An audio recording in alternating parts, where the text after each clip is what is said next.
Parents demanded that I have a secret wedding to avoid hurting my overly sensitive and spoilt sister who ruined every relationship coming her way. When I decided to throw the biggest wedding by going all out, they chose to cut all contact and refuse to acknowledge my wedding.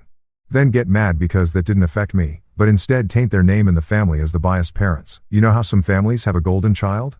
Yes. Mine had a golden brat. My younger sister, Bella, had been spoon-fed attention and validation since birth. She had been covered in bubble wrap. She's what happens when two people raise a kid with the belief that her feelings are the center of the solar system and that anyone else's life events frighten her self-esteem. She wasn't always unbearable. I'll give her that.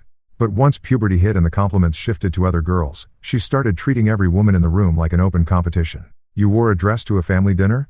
She'd coincidentally spill red wine on it. Got a new job? She'd cry in the bathroom about feeling directionless. Brought a boyfriend home? She'd flirt with him right in front of you. Then tell your parents she was just being friendly. They lapped it up every single time. Apparently, Bella wasn't spoiled. She was just sensitive, misunderstood, fragile, a delicate, blooming orchid of a girl who couldn't handle conflict, boundaries, or anyone else getting attention that wasn't hers. So, when I got engaged, I knew there'd be some drama. I just didn't expect a full-blown campaign to guilt-trip me into a secret wedding like I was a mistress or some Game of Thrones side wife. My fiancé Jay proposed last winter. Simple, romantic. No public flash mob or engagement skywriting. Just us on a snowy hike, a picnic and a ring he spent months picking out. It was the most peaceful moment of my life. That peace lasted exactly one day because by the time we told my parents, Bella had already started crying. Not soft, happy tears, meltdown tears. She ran to the bathroom halfway through dinner, wailing about how hard it is watching everyone move forward and how some people just get everything. She didn't say my name, but I was literally the only one who got engaged that day. So, I'm going to take a wild guess and say I was the main character in that tantrum. I sat there, jaw clenched, while my parents did the usual coddling routine.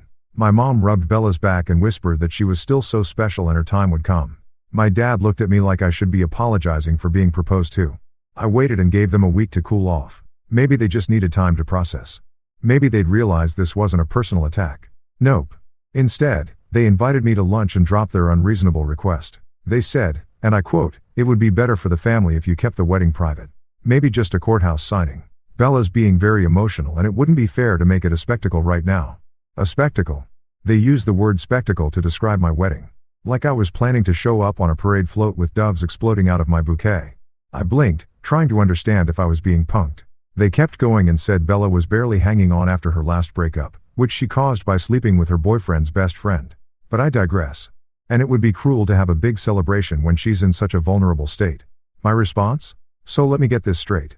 You want me to scrap the one day I've dreamed of since I was 15 because your adult daughter might get jealous? They said I was being selfish. Jay asked if I was okay after we left. I wasn't. But I told him I was fine because I didn't want to start crying in the middle of a Cheesecake Factory parking lot. The rage was bubbling. But I needed time to decide how I wanted to handle this. Was it worth causing a family rift? Should I just go along with it to avoid conflict? And then, like the universe wanted to answer that for me, I accidentally overheard Bella bragging to one of her friends on FaceTime the next week.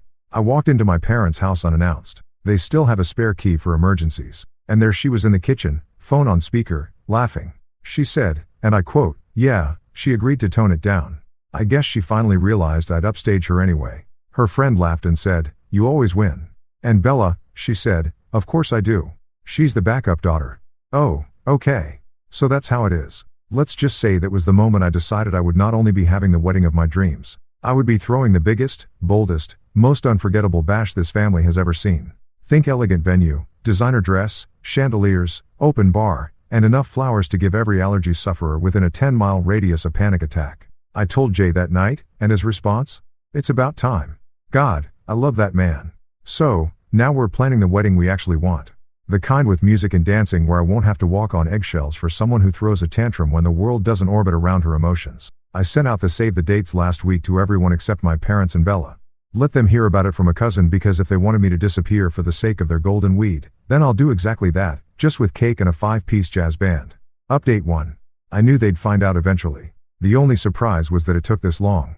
Apparently, it was Aunt Leela who blew the lid off it. She'd gotten her save the date and immediately called my mom, gushing about the venue, the dress code, how excited she was for a vineyard wedding by the ocean. She said she didn't even know we were planning something so grand, and asked if she could bring her best friend and her son along, too. I'm told my mom went quiet for a full 20 seconds and then hung up with the grace of a dial tone.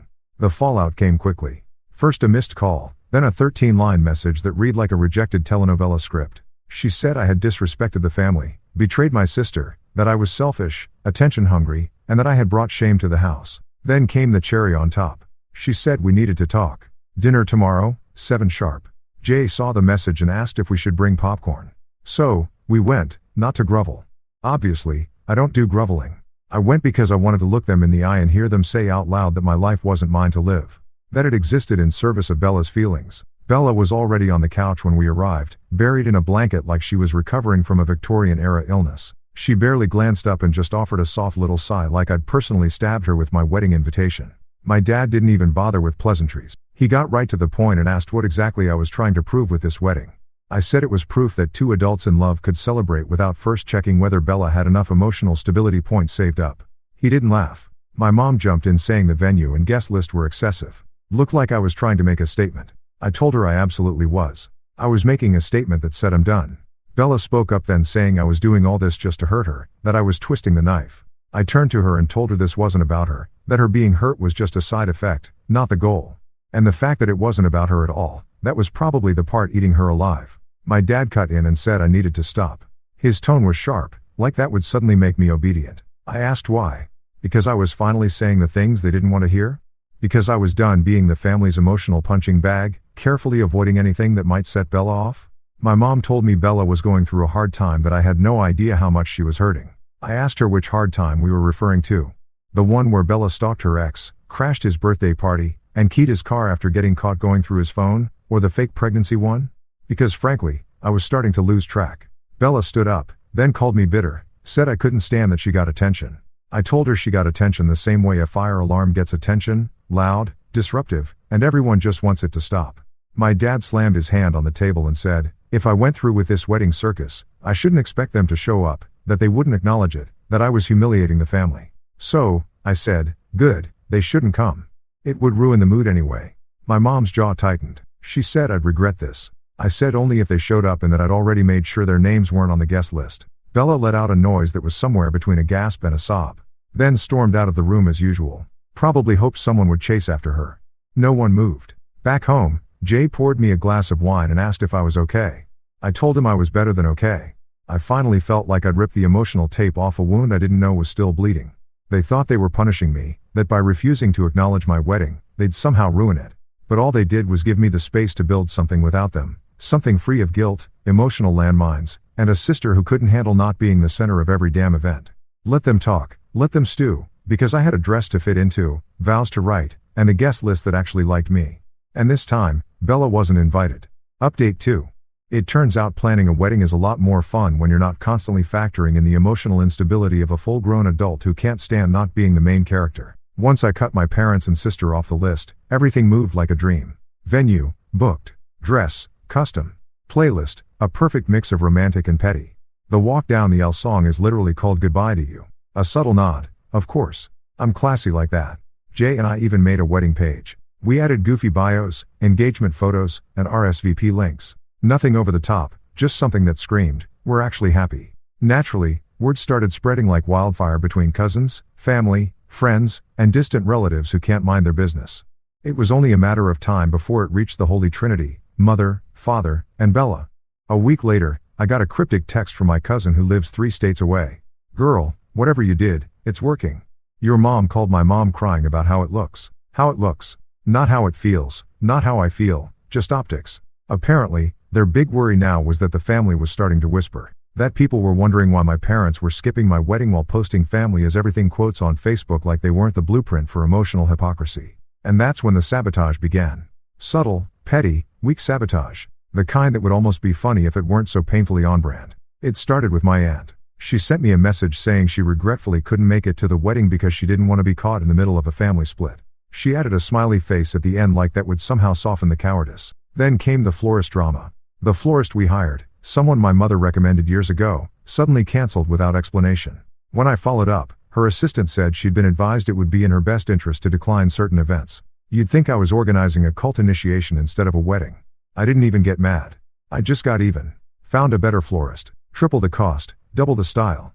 I sent a photo of the new bouquet mock-up to my cousin and she accidentally let it slip into the family group chat. Whoops. Jay asked if I wanted to confront my parents. Call them out. I said, no. Why waste energy when I could channel it into something far more productive, like guest favors shaped like a golden couple. We were 2 months out. The wedding page views had tripled. The RSVPs were rolling in and apparently Bella had gone on a full Instagram unfollow spree. She blocked every extended family member who posted anything remotely positive about our wedding. Cousin Tanya got unfollowed for posting a boomerang of her bridesmaid dress. Uncle Raj got blocked after resharing our engagement photo with the caption, "Finally, a couple that makes sense." Bella apparently was spiraling, which brings me to the next sabotage attempt. Jay's mother, who is lovely, but unfortunately the type who thinks all conflicts can be solved with a nice talk over tea, got a call from my mother. She said she just wanted to chat, clear the air, be adults. I warned her. It was bait. Jay warned her, too. But she said she'd hear her out. That woman came back from the coffee shop looking like she had aged a year and 90 minutes. She said my mother spent the entire time trying to guilt her into talking sense to Jay, that she sobbed about how she and my dad had always tried to raise 2 daughters equally. News to me.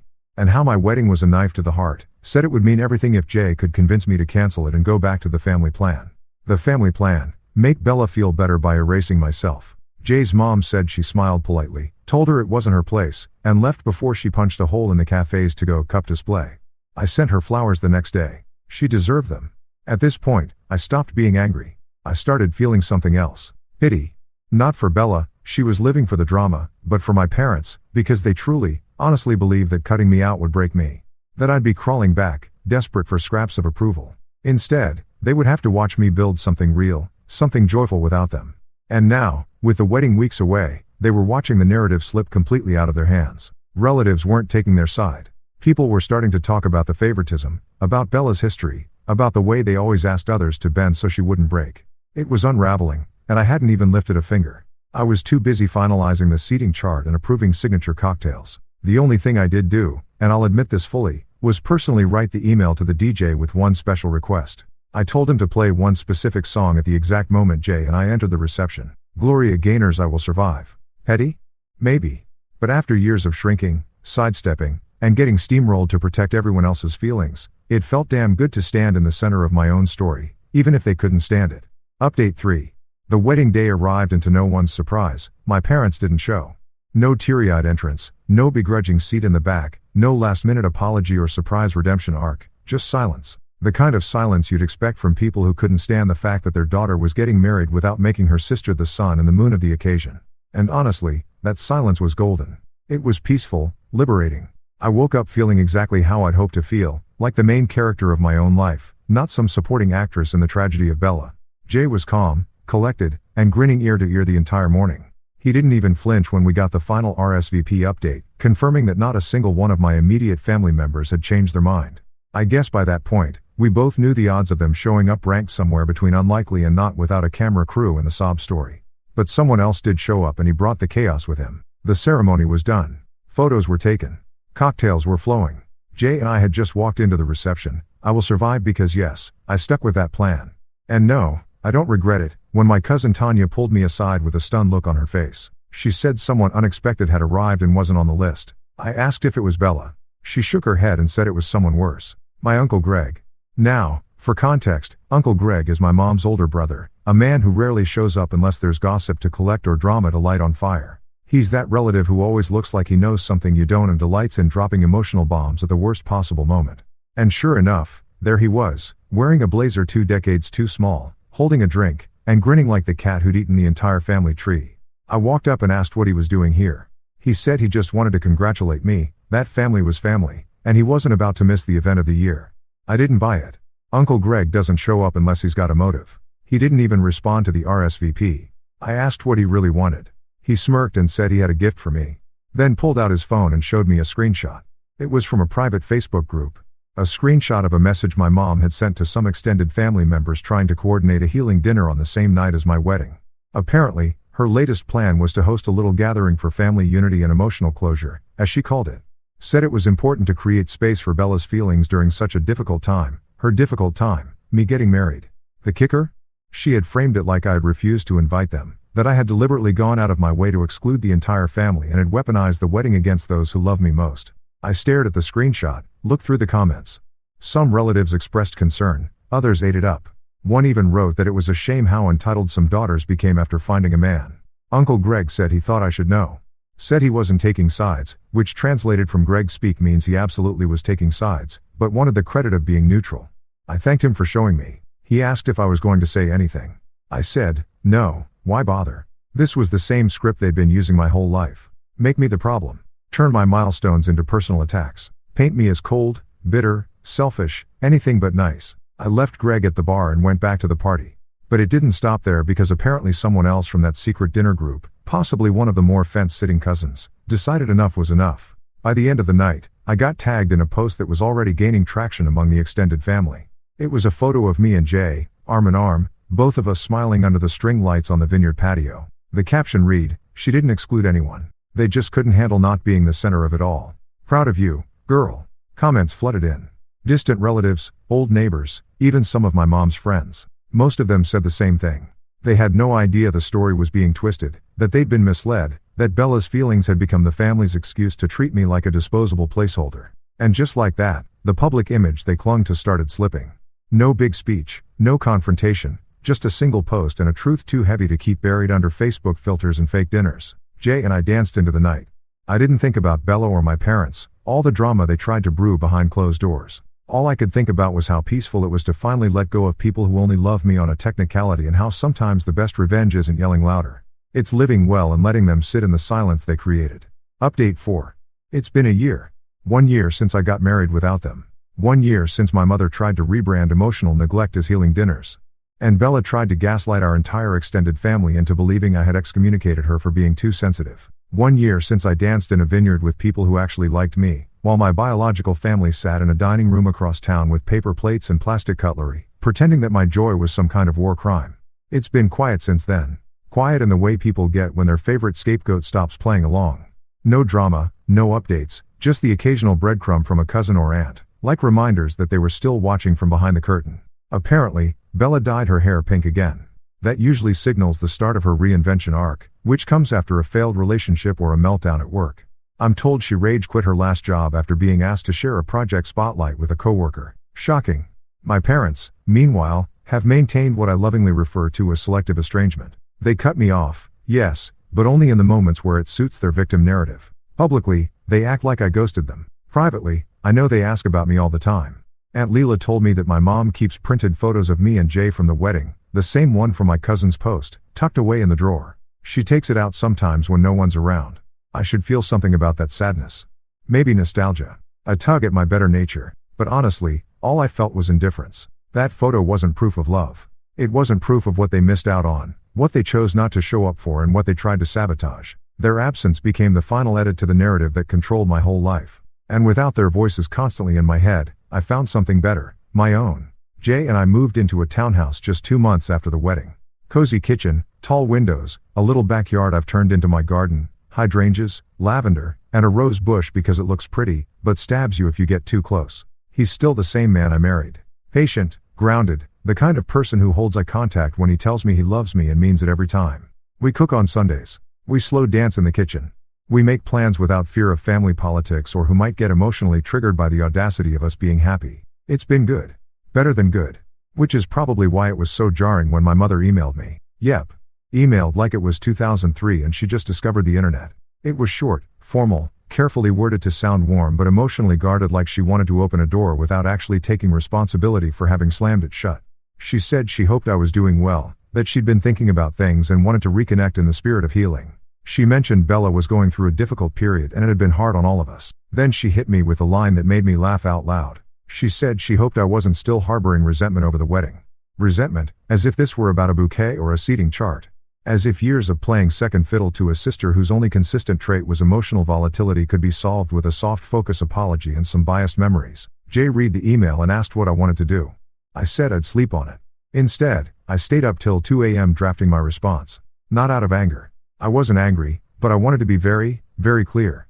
I said I wasn't harboring resentment. I was harboring boundaries. I told her that forgiveness isn't a rewind button and reconnecting isn't the same as rebuilding trust. That healing, real healing, requires accountability, not just reconvening when the fallout gets too inconvenient. And I told her that the door she chose to walk out of a year ago, it no longer leads back to the same place. I didn't hit send right away. I read it 3 times, slept on it, then sent it in the morning. She hasn't responded, and I don't think she will. A few weeks later, I saw Bella completely by accident. I was at a bookstore downtown grabbing a coffee in the attached cafe. She walked in with a friend and didn't notice me until I turned around. She froze. I didn't. I nodded casually and went back to my drink. Her friend whispered something and they walked to the other end of the cafe. I thought that would be it, but a few minutes later, Bella came back alone. She said I looked well. I said, thanks. She fidgeted, then asked if I was really never planning to speak to them again. I said I didn't know, that it depended on whether they ever planned to stop rewriting history. She said she missed me. I asked if she missed having someone to blame for everything. She didn't answer. Then she asked if I had seen the family group chat lately, the one I left a year ago. I told her no. She said they all talk about me more than I think. I asked if they ever talk to me. She didn't respond. Eventually, she said she was sorry. Not for anything specific. Not for the years of favoritism, the meltdowns, the manipulation, just sorry in that vague, cowardly way people are when they hope the word alone will undo the damage. I nodded and said I hoped she was doing okay. And then I picked up my coffee and left. It's funny. A year ago, I thought closure would come from some big emotional reckoning. A family therapy session, a yelling match, a cathartic cry. But closure, it turns out, is just peace. Peace in knowing I no longer have to shrink myself to keep someone else comfortable. Peace in loving my life enough that I don't feel the urge to prove anything to people who never clapped when I succeeded. Peace in building something beautiful without them and not needing them to see it. That was never bitterness. It was freedom. And I've never felt lighter. Update 5. And just when I thought things might finally go quiet again, I got a letter. Yes. A letter, handwritten, blue ink, full cursive, like it was 1972 and he was writing to a pen pal on a gap year, from my dad. Jay found it in the mailbox and raised an eyebrow. It wasn't in an envelope, just folded and tucked into itself like some kind of sad origami apology. He said I didn't have to read it, that I didn't owe it to anyone. But I did read it, mostly because I wanted to know if he'd finally grown a spine or at least learned how to spell accountability. The letter rambled, a lot of metaphors, bridges burned, time lost, wounds that needed mending. He wrote about missing me, said he wanted me to meet for lunch, just the two of us, to talk like adults. And for a moment, a very brief one, I imagined what the lunch would be like. Then I folded the letter, tucked it into the recycling bin, and poured myself a glass of wine. Because the truth is, I'm not angry anymore. I'm just done. And being done feels like a hell of a lot better than being bitter. They chose their silence. I just learned how to live without the noise.